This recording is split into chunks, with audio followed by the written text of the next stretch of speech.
The Lord has told me that the month of August is a month of testimony. Not just ordinary testimony, a supernatural testimony. So I want you to claim it, I want you to have it, and I want you to put it in your mind. And as we always do, you confess it throughout that month so that it will surely come to pass.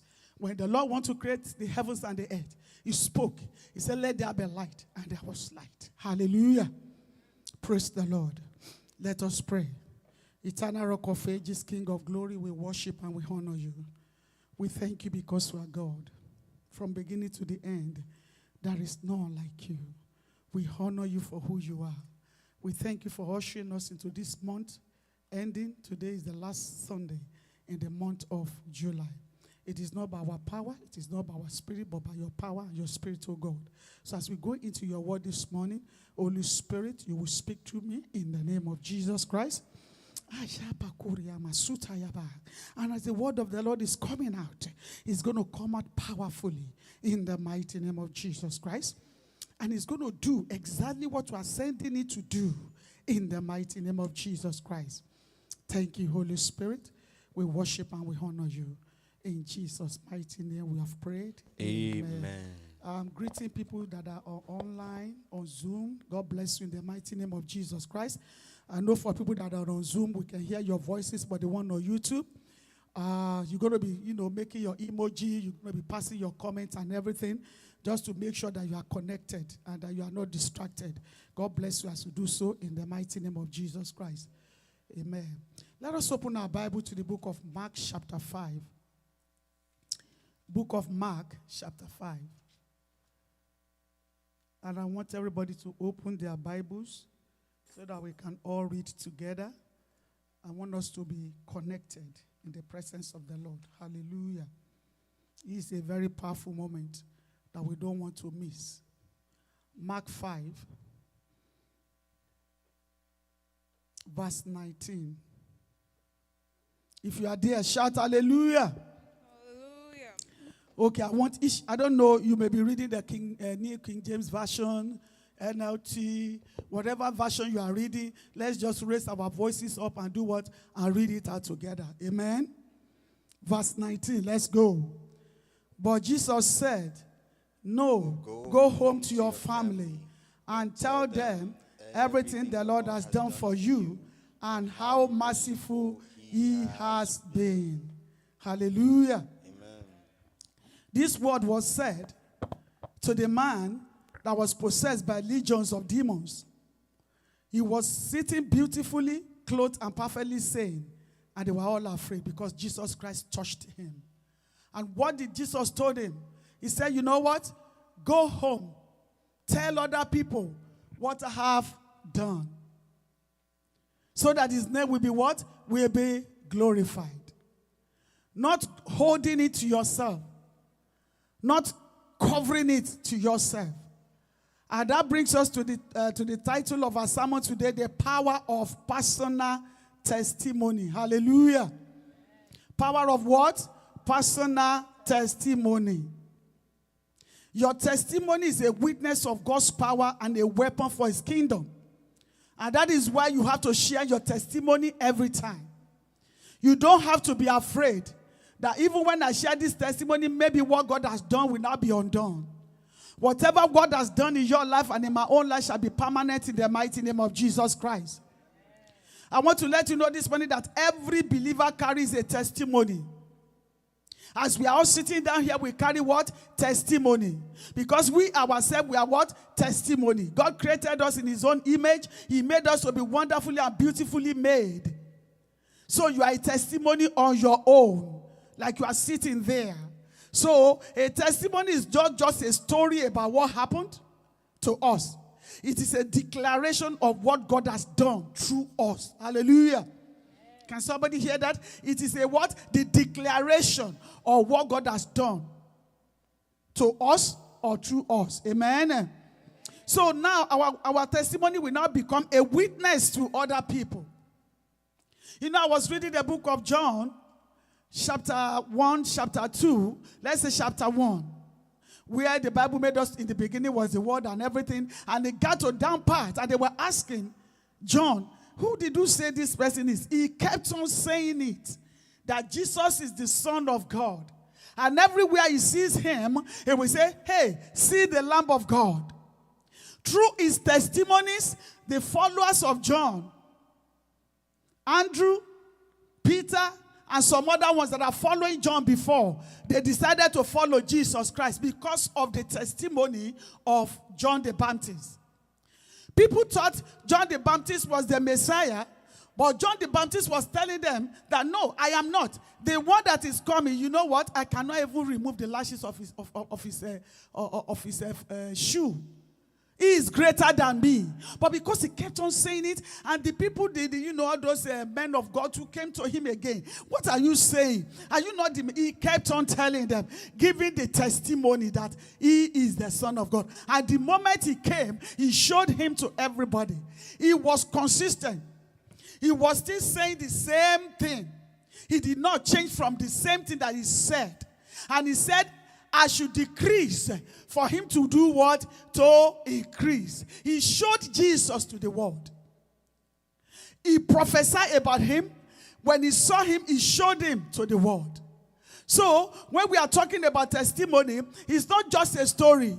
When I start up and I sit down and I jump up no, that's why we tell people go straight, because when you are talking about testimony, he builds people's faith up. That if God can do it for A, then it means God can do it for me. So every time God does something for you, you don't have to hide it. Because God that has done it has made it to be what? To be permanent. Hallelujah. Every of your testimony that you have shared, they are permanent in the mighty name of Jesus Christ. Amen.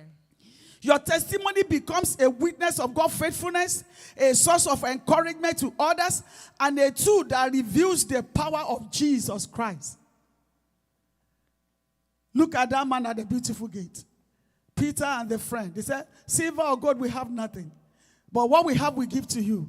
Rise in the name of Jesus Christ. And he started jumping around. And so people were asking, who did this? You say, look at him, it's Jesus Christ of Nazareth.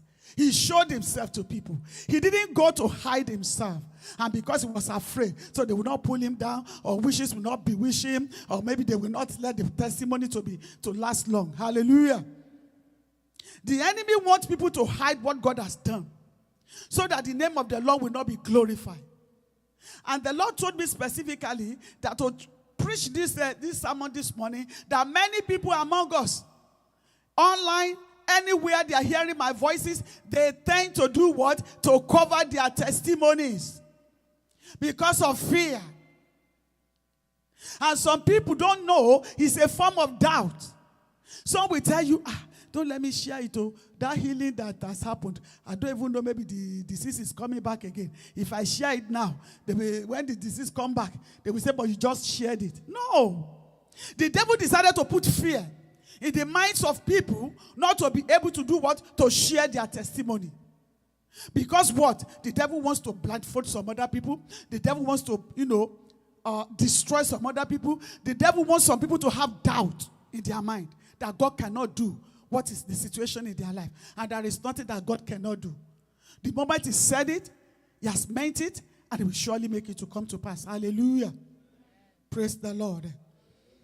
When you look at that Psalm 107 verse 2, it says, let the redeemed of the Lord say so, whom he had redeemed from the hand of the enemy.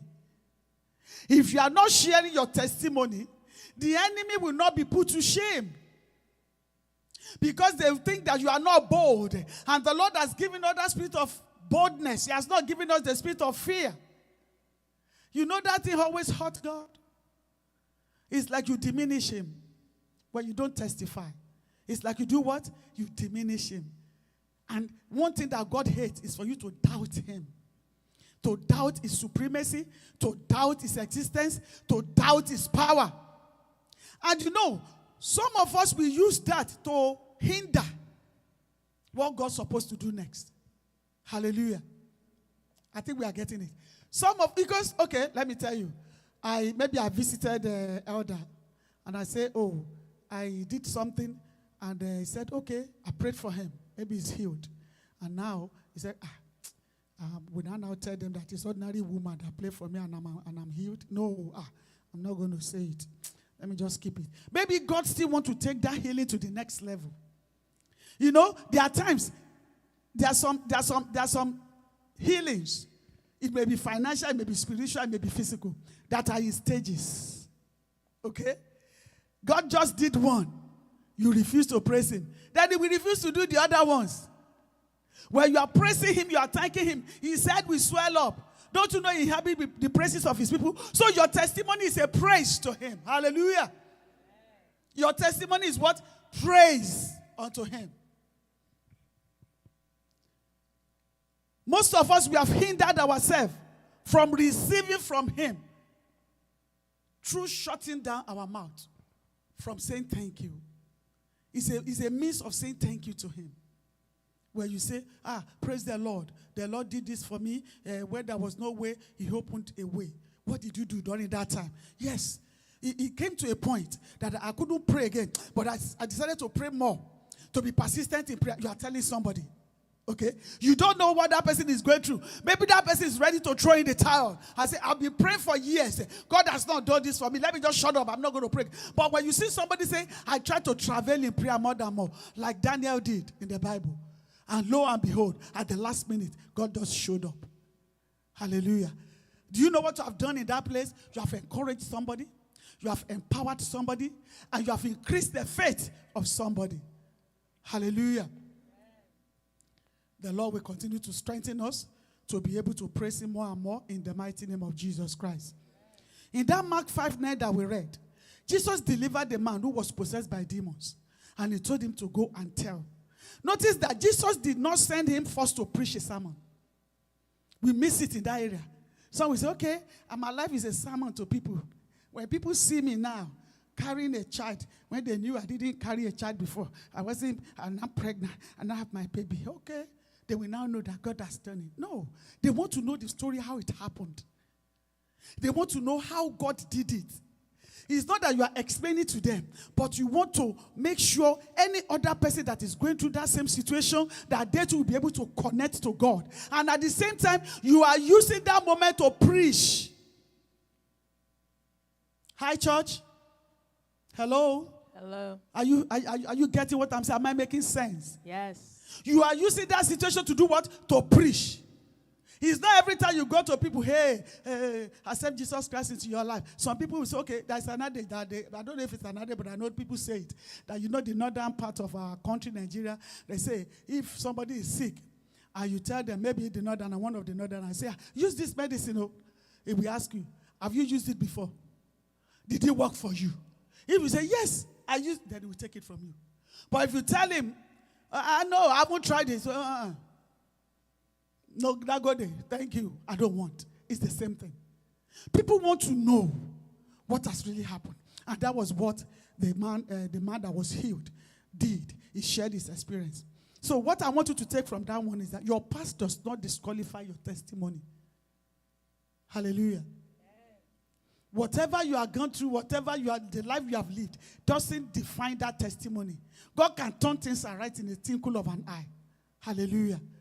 You were thinking maybe people will be telling me, when did she now become a Christian? That she's now testifying. No, that is their headache. But all you want to do is that you want to use yourself to preach gospel to people, and that is rewarding. Very, very rewarding. In our Sunday school this morning, our elder was talking about demonstrating love. I was saying that which one is better? For when they want to show you anything, or maybe you want to study and your teacher demonstrated it for you, or maybe they are just reading it out to you. Which one will stay very well in your brain? And everybody said demonstration. So when you are testifying, you are demonstrating the faithfulness, the power, the visitation of God. And that will stick into people's memory.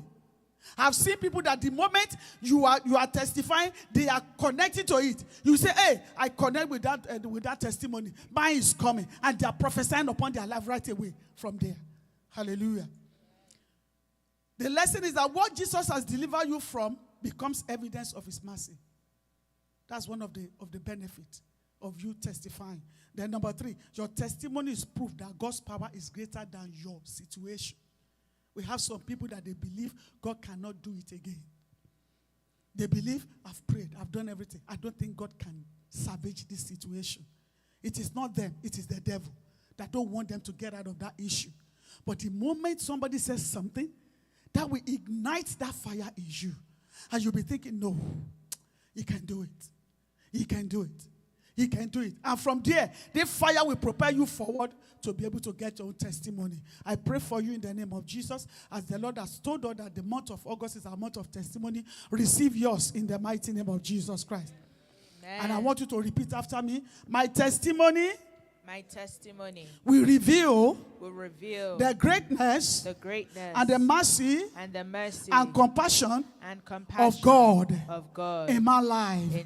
Let's repeat it again. My testimony will reveal the greatness, the mercy and compassion of God in my life.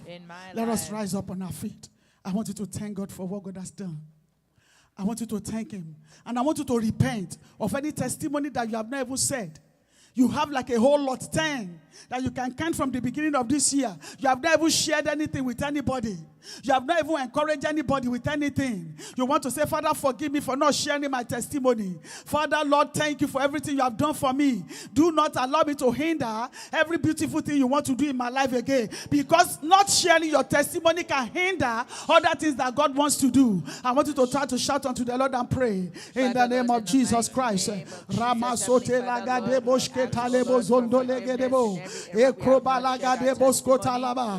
the mighty name of Jesus Christ, we ask, oh God, that our testimony, oh Lord, will make way for us in the name of Jesus.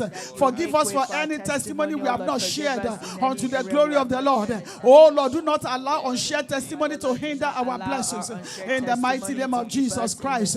Thank you, Holy Spirit. In Jesus' mighty name, we have prayed. Amen. In Jesus' mighty name, we have prayed. Amen. Praise the Lord. Hallelujah. Amen. Amen. We will continue with this part 2 of a testimony next week, Sunday. And I know as we do that, heaven will continue to open up our heavens in the mighty name of Jesus Christ. Amen. And now